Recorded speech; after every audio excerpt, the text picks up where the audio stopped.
आप देख रहे हैं डार्क फाइल्स। तो चलिए बढ़ते हैं आज की इस कहानी की ओर। मेरी कार काफी रफ्तार से उस रास्ते पर दौड़े जा रही थी। कार चलाते वक्त जब मैंने खिड़की से बाहर देखा तो बाहर का नज़ारा देखकर मैंने अपनी कार की रफ्तार और बढ़ा ली, क्योंकि बाहर घुप अंधेरा छाया हुआ था और साथ ही रास्ते के किनारे लंबे पेड़ उस रास्ते को और भी ज्यादा भयानक बना रहे थे। मैं जिस रास्ते पर आगे बढ़ रहा था वो दोनों तरफ से घने जंगलों से घिरा हुआ था। मैं एक डॉक्टर हूँ तो इन सब भूत प्रेत की बातों पर विश्वास नहीं करता, मगर ये सुनसान रास्ता, साथ ही जंगल से आ रही तरह तरह की आवाज़ें मेरे मन में एक अलग डर का अनुभव करा रही थी, जिसे मैं अपने लफ्ज़ों में बयां नहीं कर सकता।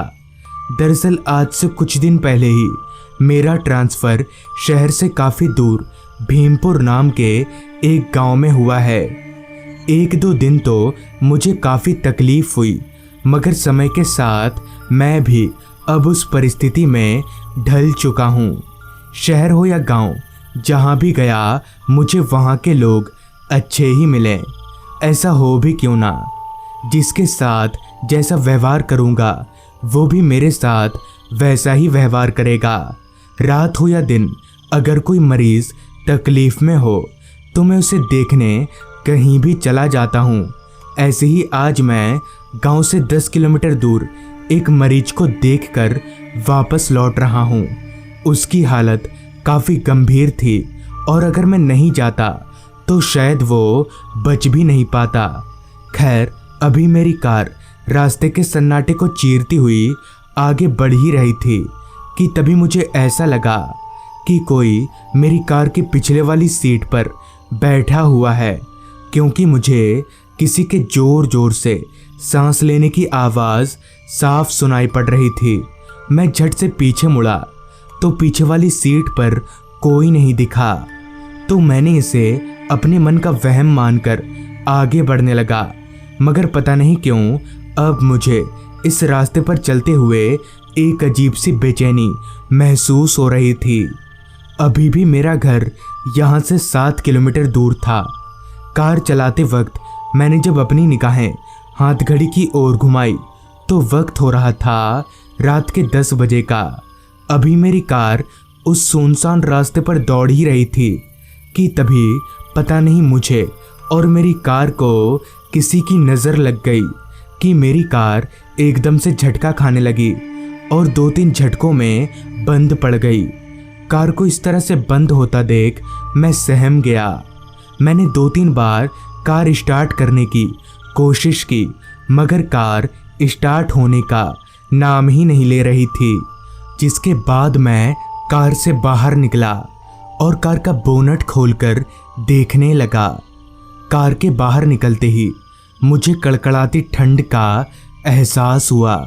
जितनी देर मैं कार के अंदर खिड़कियां बंद करके था तो मुझे उतनी ठंड नहीं लग रही थी, मगर बाहर आते ही ठंड ने मुझे ऊपर से लेकर नीचे तक हिलाकर रख दिया। अभी मैं कार चेक कर ही रहा था कि तभी मुझे एक आवाज़ सुनाई पड़ी, डॉक्टर साहब। उस आवाज़ को सुनकर मैं चौंक गया कि भला इतनी रात गए इस सुनसान रास्ते पर मुझे कौन पुकार रहा है। फिर जब मैंने अपनी निगाहें उस आवाज़ की ओर घुमाई तो मुझे घने अंधेरे में एक पेड़ के नीचे एक आदमी खड़ा हुआ दिखा। फिर भी मैंने उस आदमी को कोई जवाब नहीं दिया, ये सोचकर कि वो कोई गलत आदमी तो नहीं है। अभी मैं खड़ा ही था कि तभी उस आदमी ने दोबारा कहा, डॉक्टर साहब, आप मेरे साथ चलिए, मेरे पिताजी की तबीयत काफ़ी ख़राब है।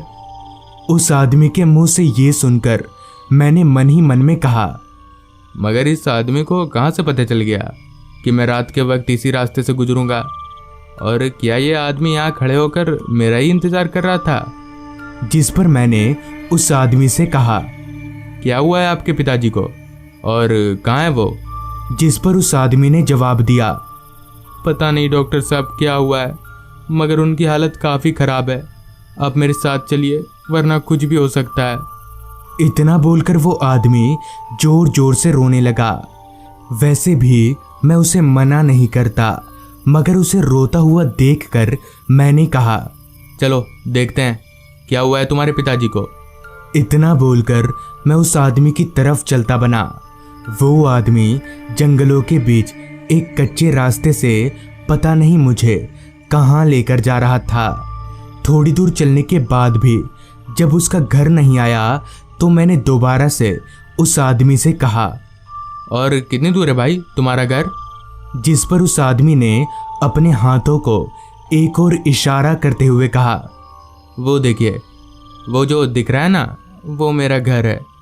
उस आदमी के इशारा किए गए जगह पर मैंने जब अपनी नज़रें दौड़ाई तो हाँ, मुझे जंगलों के बीच में एक घर दिखा जिसके बाहर एक लालटेन जल रहा था। हम दोनों चलकर उस घर के करीब पहुंचे तो वहां पहुंचते ही उस आदमी ने कहा, डॉक्टर साहब, मेरे पिताजी अंदर ही हैं, आप चलिए, मैं थोड़ा आता हूँ। इतना बोलकर वो आदमी जंगलों के भीतर चला गया। खैर मुझे तो मरीज को देखना था, मरीज के घर वालों को नहीं। और अगर कोई ऐसा वैसा काम भी पड़ा तो वो आदमी बोलकर ही गया है कि वो अभी आ जाएगा।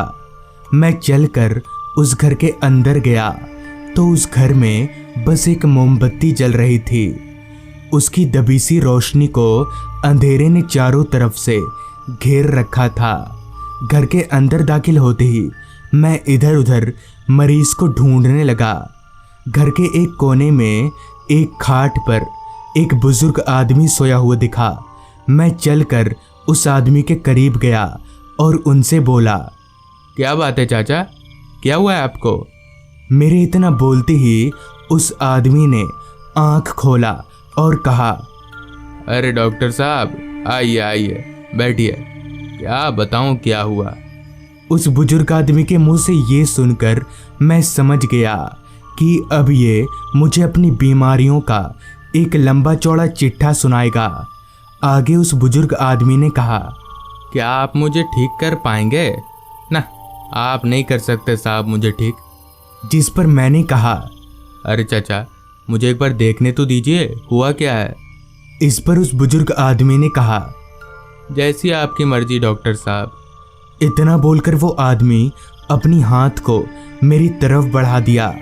फिर मैंने जैसे ही उस बुजुर्ग आदमी का हाथ पकड़ा तो मेरे होश उड़ गए और मेरा पूरा शरीर ऊपर से लेकर नीचे तक कांपने लगा कि भला ये कैसे हो सकता है। किसी भी जिंदा इंसान का हाथ इतना ठंडा कैसे हो सकता है। मैं अच्छी तरह से जानता हूँ कि ये मुमकिन नहीं है, क्योंकि मैं एक डॉक्टर हूँ। तो क्या ये इंसान नहीं बल्कि भूत है। मैं इतना डर चुका था कि मैंने एक झटके से उसका हाथ छोड़ दिया और वहाँ से जाने लगा। दरवाजे पर पहुंचकर मैंने जब दोबारा उस बुजुर्ग आदमी को देखने के लिए पीछे मुड़ा तो मैं जोर जोर से कांपने लगा। दरअसल वो बूढ़ा आदमी अब उस खाट पर नहीं था और ना ही उस पूरे घर में। इतना सब देखने के बाद मेरी और हिम्मत नहीं हुई कि मैं वहाँ रुक सकूं। मैं भागकर सीधे अपने कार के पास पहुंचा। वहाँ पहुंचकर फिर जब मैंने कार को स्टार्ट करने की कोशिश की तो कार एक बार में ही स्टार्ट हो गई, जिसके बाद मैं सीधे अपने घर चला गया। सुबह एक दो लोगों से पूछने पर पता चला कि आज से 2 साल पहले उस आदमी की काफ़ी तबीयत खराब थी, मगर उस समय जो डॉक्टर थे उन्होंने बिना पैसों के उनका इलाज नहीं किया, जिस कारण उनकी मौत हो गई। और अगर मैं उसकी मदद नहीं करने जाता तो वो भूत मुझे भी मार देता। तो दोस्तों, ये थी आज की कहानी। अगर आपको ये कहानी अच्छी लगी हो तो चैनल को ज़रूर सब्सक्राइब करें। तो मैं आपका दोस्त आर्यन जल्द ही मिलूँगा आपसे ऐसी ही एक कहानी के साथ।